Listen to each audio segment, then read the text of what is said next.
రైతులకి ఫలానా కావాలా, మీరు ఇది చేయలేదు, ఇది చెయ్యండి, మీరు చేయకపోతే మేము నిరసనకు దిగుతామని చెప్పేసి మాట్లాడు. అపోజిషన్ లీడర్గా నువ్వు నిజంగా ఎవరి తరఫునైనా పోరాడే హక్కు మీకు ఉంది. కానీ ఇష్యూ లేకుండా దేనికి మీరు ఈ విధంగా ప్రవర్తిస్తున్నారు జగన్మోహన్ రెడ్డి అనేది మాకు అర్థం కావడం. ఒక స్ట్రాటజీ లేదు, ఒక కన్స్ట్రక్టివ్ అప్రోచ్ లేదు. ప్రభుత్వాన్ని మీరు ఏం కోరుతున్నారో చెప్పండి అంటున్నాను నేను. ఇంతకంటే చేసిన ప్రభుత్వాలు ఎక్కడున్నాయని చెప్పి అడుగుతున్నాను నేను. మంచి పద్ధతి కాదు జగన్మోహన్ రెడ్డి గారు. ఈ విధంగా రాష్ట్రం ఏదో ఒకటి జరిగిపోవాలని చెప్పేసి మీరు కోరుకుంటున్నారు.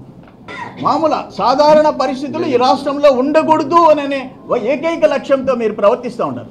ఇట్స్ అన్ఫార్చునేట్, దురదృష్టం. ఏదేమైనా నేను చెప్తున్నా, మీరు ఈరోజు రేపు మీరేం మాట్లాడతారో అక్కడ మేము సమాధానం చెప్పేదానికి సిద్ధంగా ఉన్నాం.